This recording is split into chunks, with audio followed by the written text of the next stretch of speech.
Great. All right, let's get going. So tonight we're going to talk about sleep.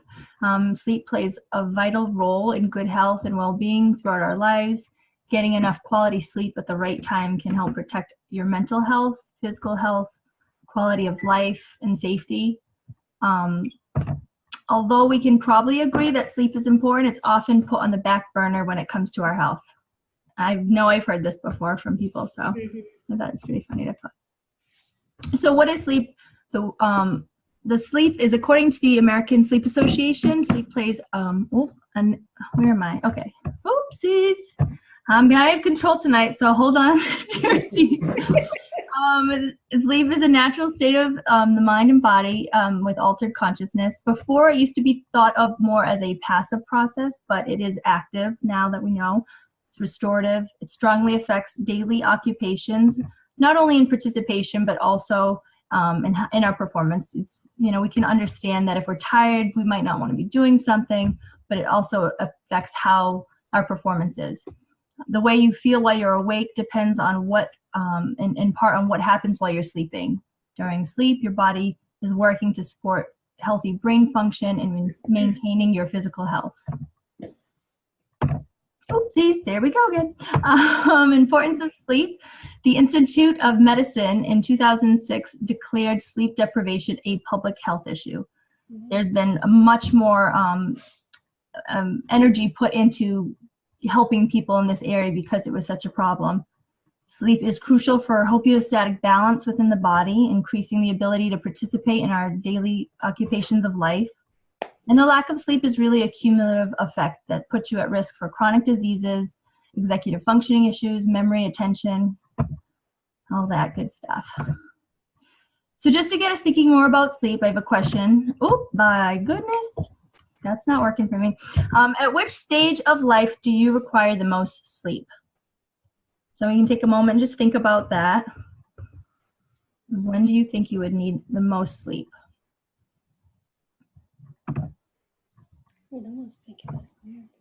So if you look, this is a graph that we can see. The answer is really between,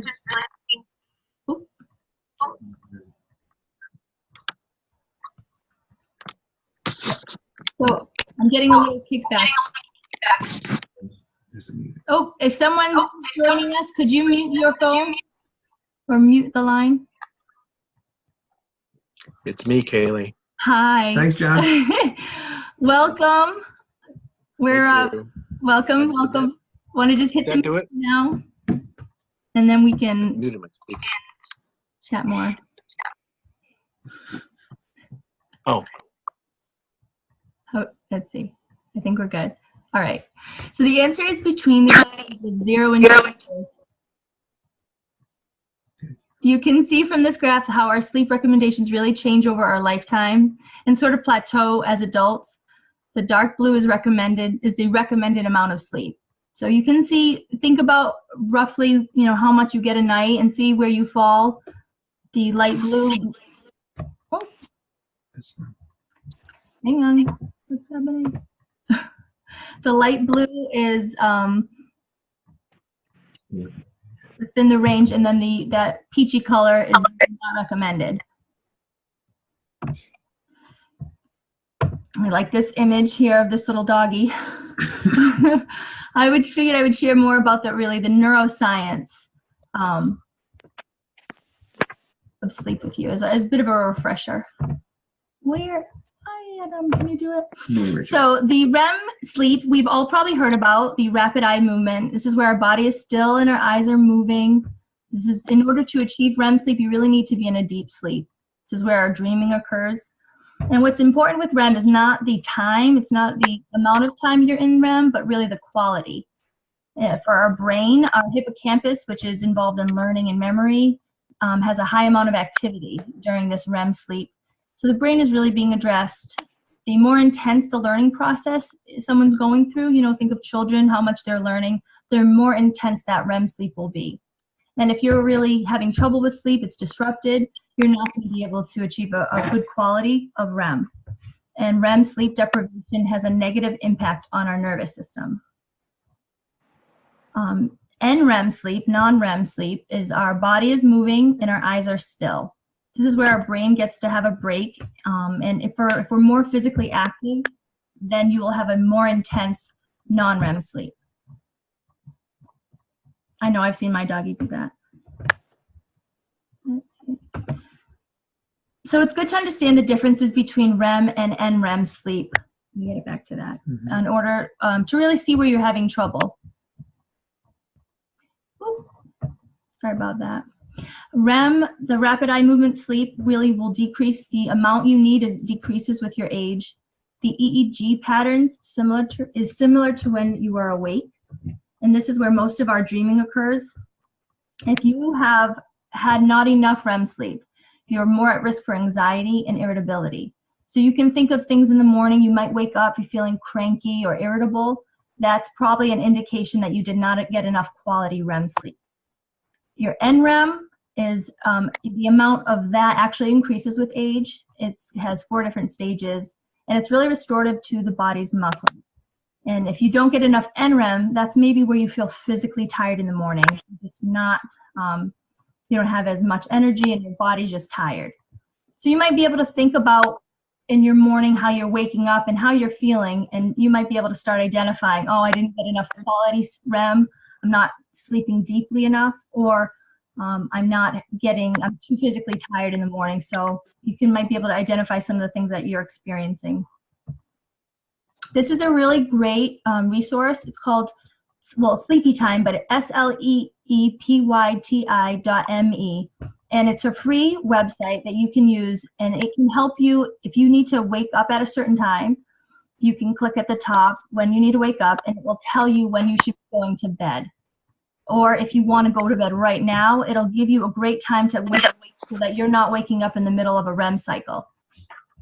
So if you're feeling that irritability or cranky feeling in the morning, you might want to check this out to see if it can give you an idea of how or when to wake up. I have a little question here for us, just to get us thinking. If you have difficulty falling asleep, or you wake up in the middle of the night and can't fall back to sleep, it's better to remain in bed because at least you're resting. Little true or false for you to think about.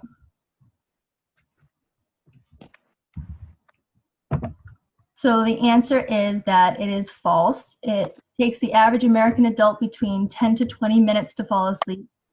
I used to think that, all right, well, just stay in bed, it's better. But really, if it's taking longer than 15 to 20 minutes to fall asleep, much better to get out of bed, walk around, or do some gentle stretches.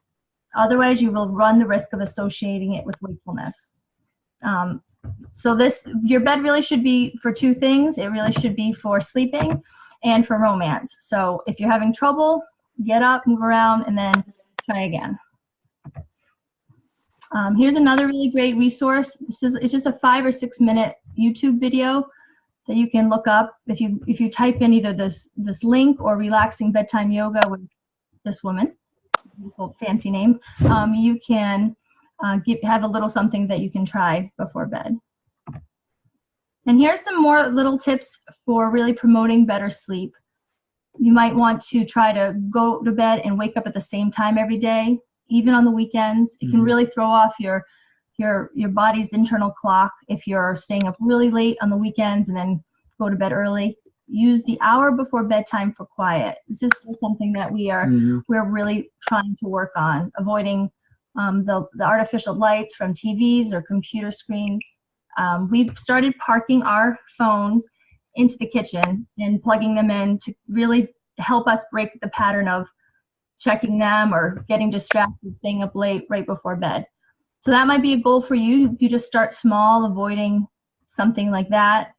And I do know, just to jump in really quick, that some phones have a blue light filter, because that blue light is really what keeps our brain waves, I think it is, keeps them busy long after you're done looking at a screen from like TVs too. So I have enabled that on my phone just to stay on at all times, not just before bed. So if that's an option on your phone, you should try to explore it in the settings, see if you get a blue light filter. Absolutely. Also, keeping your bedroom nice and cool. 60 to 67 degrees is really recommended. If you're too hot, it's harder for your body to get into that deeper sleep. And we'll get into a little more about the nutrition and how that affects your sleep as well. Okay, so this is my portion here. So some of what I think might be common sense here, avoid heavy and large meals before you're going to sleep. Some people might think that's an automatic. The other part, though, is drinks, and that might be counterintuitive. Some people think, okay, I'll have a couple of drinks, it'll help me fall asleep, and I'll just zonk out. However, it might affect the quality of sleep.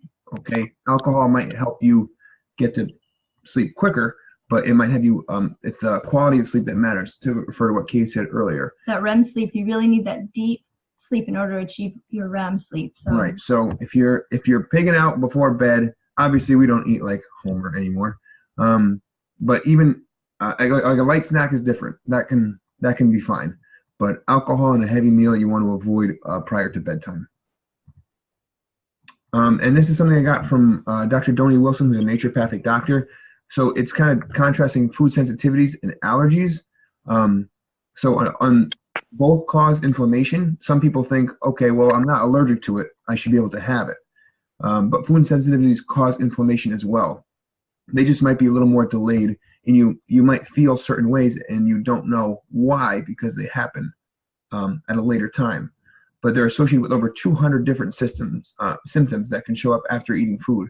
So you could think some of these symptoms are completely unrelated to what you've been eating, but it's once you start with a clean diet like we've been experiencing that you can really experience how you're meant to feel.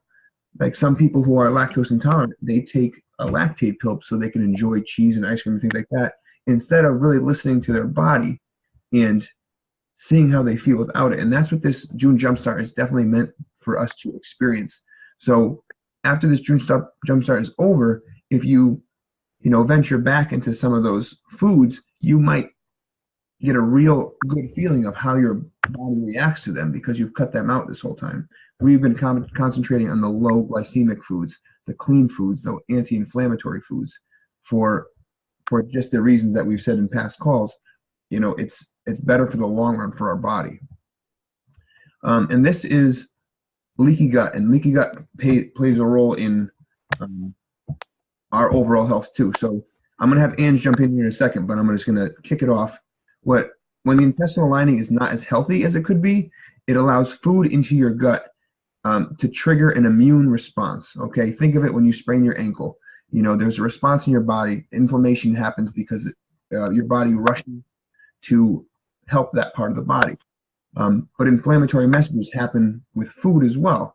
So when this happens, when this food is in your gut, leaks into your gut, an inflammatory messenger spreads throughout the body, a signal for inflammation all the way to your nervous system, which can cause you to have a difficult time falling asleep, in addition to, long time, extended time with inflammation. That leads to other diseases, as we mentioned.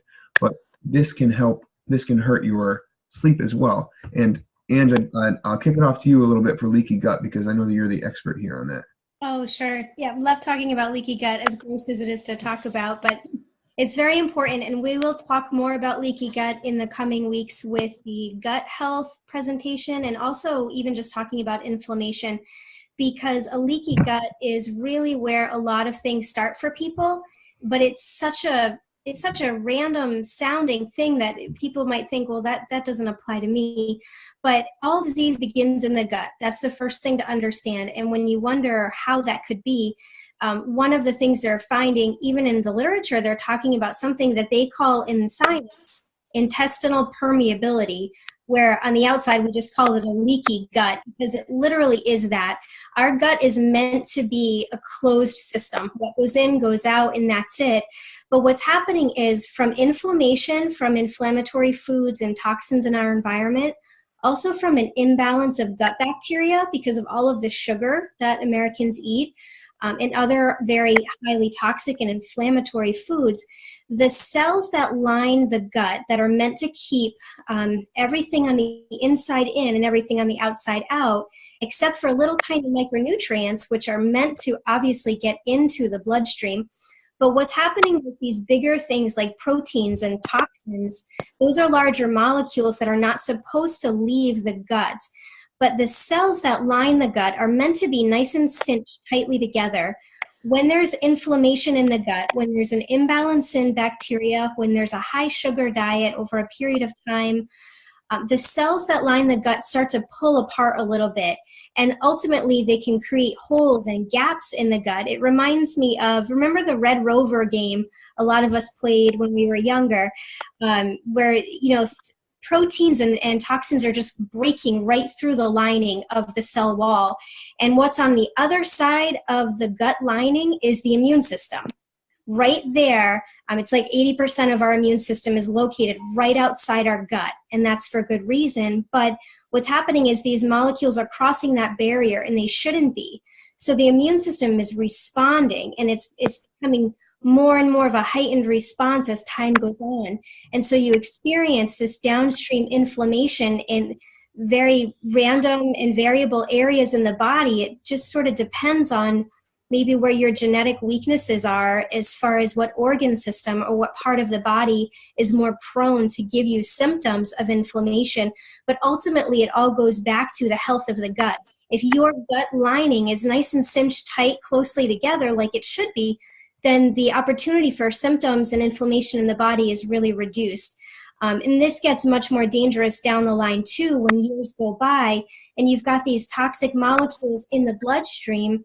Because eventually what they do is once they've broken through the gut barrier, now they're circulating through the body, and over time they can break down the blood-brain barrier, and you can have what's called a leaky brain. And you can imagine what happens when toxins are allowed entrance into the brain. And we'll talk more about that in the brain health conversation a couple calls from now. But just wanted to introduce this concept to you guys. I know it's very new for a lot of people, and it's really gross to think about what is circulating in our bloodstream. And but that they can measure that. They measure this all the time in blood with inflammatory markers in the bloodstream, and we can see symptoms as they correlate with higher amounts of these inflammatory markers in the blood. So anyway, that's just a little bit more on leaky gut. Thanks, Adam. Thank you, Ann. Just exactly. And I know we probably will dedicate perhaps a whole call to this, but it affects sleep too, so it's a good thing to get a good handle on right now, and it always helps to hear things a couple times too. So sleep helps maintain a healthy balance of hormones that make you feel hungry, ghrelin, or the hormone that makes you feel full, leptin. All right. So sleep also affects your body and how it reacts to insulin, and that's the hormone that controls your blood glucose sugar, your level. I'm sorry. So to go back to my favorite slide, and I meant to throw it in here. I'll get it in there. But it's that whole blood sugar level where it spikes when you haven't eaten or you eat the high glycemic foods, and then it crashes after that sugar rush. It crashes, and once you're on that bottom part, you crave those high glycemic foods again, and you start that roller coaster of crashing and spiking, crashing and spiking, instead of maintaining a normal blood glucose level, which is also can be called the fat burning zone, with those low glycemic foods, anti-inflammatory foods, mostly chock stock with vegetables, and that's how you regulate your blood sugar. So that is also something that affects sleep quality. So sleep deficiency results in a higher than normal blood sugar level, and it could even, over time, like we said before, increase your risk for diabetes. There you go, Matt. So do we have control? So exercise and sleep. So as you can probably imagine, exercise was that you or me? Oh, sorry, that was me. Can you go back? Thank you. Exercise improves sleep quality. Exercise can contribute to a more sound and restful sleep. Physical activity increases time spent in deep sleep, which is the most physically restorative sleep phase. Deep sleep helps to boost immune function, support cardiac health, control stress and anxiety.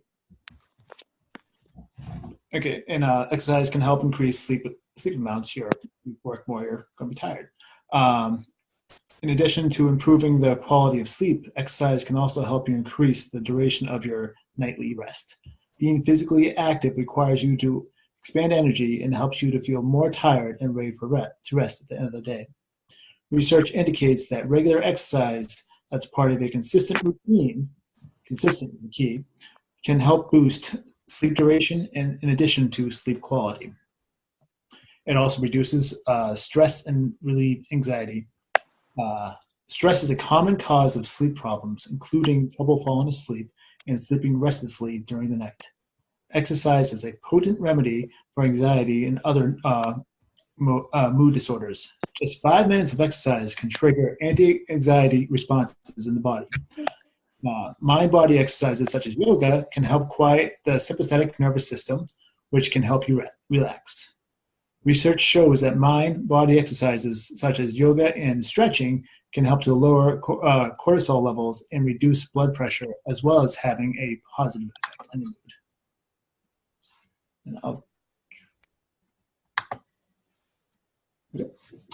And then it can also help with insomnia and other sleep disorders. Studies suggest that aerobic exercises may be particularly effective in helping reduce insomnia symptoms.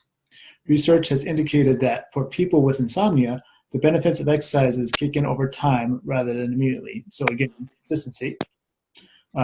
Studies have also found that exercise can help lower the severity of sleep disorder breathing, and may help to reduce the severity of obstructive sleep apnea. Probably because as you exercise, your breathing gets better, you gain more oxygen to your organs and everything. It just you're breathing better. Sorry. And how much exercise is right? There isn't too much research on this or definitive stuff, but pretty much it comes down to if you stick to your 30 minutes a day, 5 days a week, you're at a good point. But as I've said before, consistency. So whatever you do, just do it consistently, and you will most likely see improvement in your sleep. And just to jump in quick, Matt, I have had a couple clients who have benefited. They have had sleep apnea, and while I've worked with them for a couple months at a time, it's not like it's cured their sleep apnea, but they have noticed improvements in their sleep quality once the inflammation has been lowered by what they eat. So definitely a big factor, like you said. Just amazing what a good diet and exercise can do for the body. And I think that's it for me. All right. Let's see what's next. Okay, my turn to take over, just talking about some vitamins and minerals that can really help with sleep. So this is one of my favorite quotes from this naturopath that I've loved training under. She's a riot, so I can't take credit for this joke, but she loves to say that there is not a single person who has a Lunesta deficiency. And she says they have a magnesium deficiency because magnesium is the sleep mineral, but 80% at least of Americans are deficient in magnesium. So magnesium is very important for sleep. It's besides just sleep, it manages over 300 biochemical reactions in the body. So you really need to put it up on that pedestal that it deserves. Besides just bone and brain health benefits you might hear about, magnesium has been used to reduce arrhythmias, has value in reducing asthmatic symptoms, may slow or prevent the progression of atherosclerosis, help decrease hyperactivity, reduces calcium deposits associated with bursitis, can lower blood pressure, help reduce oxalate stone formation for people who struggle with kidney stones. Definitely helps reduce migraines. I can say that for a fact from lots of experience with people, and also help with PMS symptoms and reducing those. I would say calcium is another important mineral for reducing PMS symptoms as well. But magnesium is literally called the relaxation mineral, and there are like books dedicated to the magnesium deficiency that our country is in and the detrimental effects that we are experiencing with our health as a result of that. But they literally call it the relaxation mineral. This is how I want you to think about magnesium. If anything in your body or your mental state is tight, irritable, crampy, or stiff, okay, it's a sign of magnesium deficiency. So let's keep that in mind. Anything that's tight, when you think of like even a cramping muscle or something that's really tight, just know that magnesium plays a role in relaxing the entire body. Let's talk about calcium, because the two go together very well for sleep, as you'll see in a minute. Calcium helps the brain use the amino acid tryptophan that everybody's probably heard of tryptophan. That's the amino acid that's in turkey, well, in other protein sources as well, but people will always say that they fall asleep after Thanksgiving meal because of the tryptophan that's in turkey. But really, tryptophan is in multiple protein sources, but it doesn't always get taken up into the brain very well. It has to compete with other amino acids for entry into the brain, and it's sort of that little amino acid that gets left behind. So the nice thing about calcium is it helps the brain to get that tryptophan and to utilize it to make melatonin. Research is showing that low calcium levels are associated with disturbed sleep patterns, including that lack of REM sleep that Kaylee was talking so highly about. And when calcium levels are inadequate, you may wake up soon after falling asleep and have trouble getting back to sleep again. So these two guys work together very nicely. So for anybody who has a little bit of a hard time falling asleep, or I'm going to add something in here because I did not have a hard time falling asleep ever in my life. And I eat really well. I think everybody who knows me knows that. And I also take these isotonics vitamins. I take a packet called the anti-aging packet every single morning. And in that packet is half of my day's worth of calcium and magnesium. And then I figure I also eat really well throughout the day, so I must be getting the rest of my calcium and magnesium.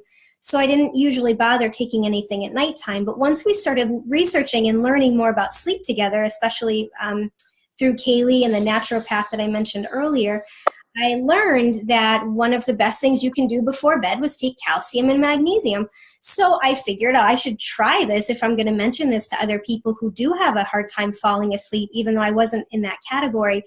And all of a sudden, even though I don't have a hard time falling asleep, I would sleep straight through the night, 7-8 hours, whatever. I was always waking up a little bit tired still. I had a hard time getting out of bed, and that would kind of have to push me out. Waking up I would say on the irritable side. So Keely, what you were saying before about the REM sleep makes total sense now, and I didn't even know that until tonight. I just learned that, so thank you. But the calcium and magnesium combination, fulfilling those mineral stores from the day right before bed, has been an amazing change for me. And I wouldn't even say I had a problem with sleep before. So please, if you have these vitamins at home, don't be afraid to try this before bed, even if you don't think you have a hard time falling asleep right now. The quality of sleep will change. And I just recently started dreaming again. I haven't been having dreams for years, and I thought, I must just be so sound asleep that I don't remember them. But all of a sudden now I am dreaming again. So I think that's, Kaylee, if I'm correct, assuming that that's a good thing. Yeah, that's that REM sleep, the quality. If you're in that deep sleep, that's where those dreams occur. So you probably are having a more deeper sleep. Right. And that's that. Yeah. That makes total sense. So anyway, and I'm sure that even though, like we talked about last call, that, there are a lot of micronutrient deficiencies in people, and even if you eat well, and I think a combination of stress and just a busy schedule, probably now exercise, I'm just depleting those micronutrients more quickly than I think I realized. So I do need to replenish at night, and it's made a big difference. So let's say somebody, though, has a little bit more trouble. They're having a hard time maybe falling asleep, but more importantly, staying asleep through the night. They're waking up, not able to get back to sleep, or just waking frequently. You might need a little bit more help. And Isotonics makes these packets that are called Turn Down. We have a few people trying those right now. And the micronutrients in this packet include calcium and magnesium, as I was just talking about, but they added some L-tryptophan, which is that amino acid that helps you stay asleep and help create that melatonin pattern to be the right way.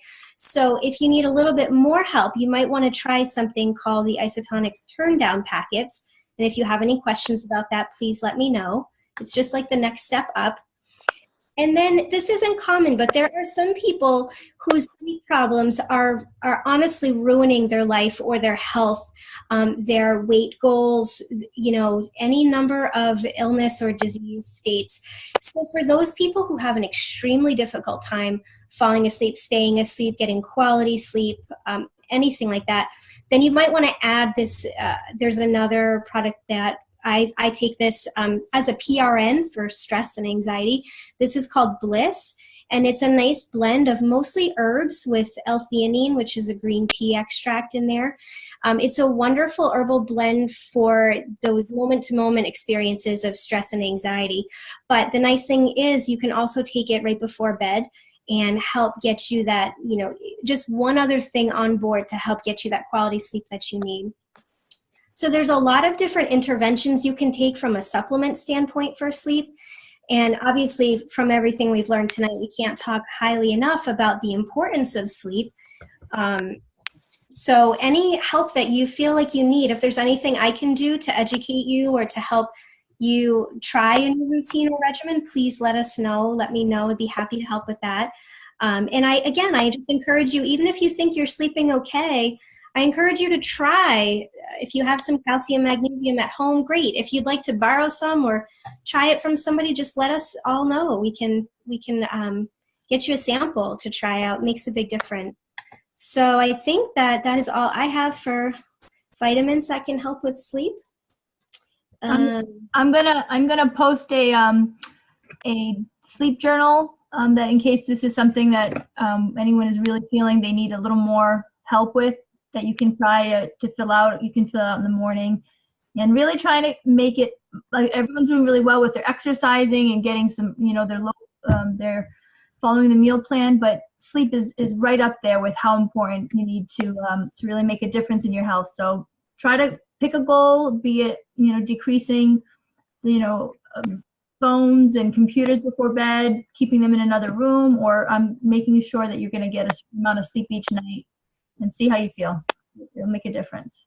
And especially if you're going to, like Keely also can offer a sample to people, especially around us. It'd be great to link one of those goals, the not eating heavy, the not drinking before bed, the blue light, the screens, and you link that with the calcium magnesium combo, and you try that even for like a night, maybe 2 nights. I'm willing to bet you'd see a really big change. So don't be afraid to reach out, like Ange said, to us or to Ange and Matt to try that, along with a couple other solutions.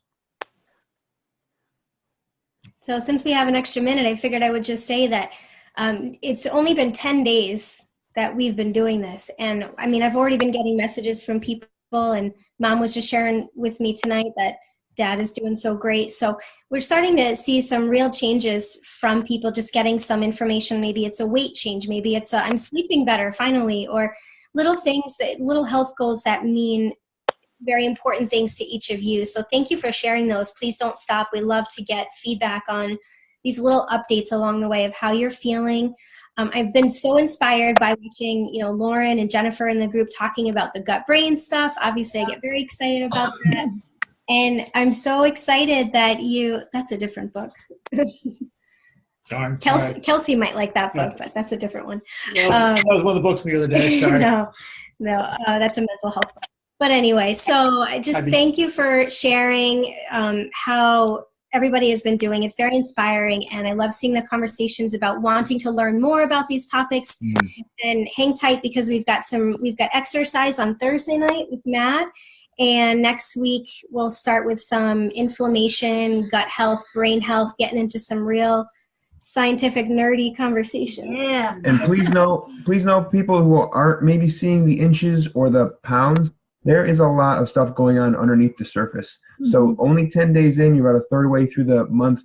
Those other things most likely will come, but if you don't see them as fast as you would like to see them, please know that this anti-inflammatory diet, this food choices that you're making are helping your body. It's designed by nutritionists. It's well-researched.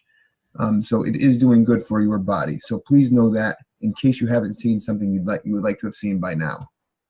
Yeah, keep at it, guys. Everybody's doing great. Yeah. Come on, guys. Yes. All right. So thank you all for joining us tonight. And we will post this as we do all of our recordings. John said happy birthday to Adam. Yeah, Happy thank birthday. Oh, yeah, happy birthday, Coach Adam. Woo! you very much. Everyone, go have some good rest. Oh, we'll do. Good night. Good night, everyone. All right. Good night, everyone. Bye.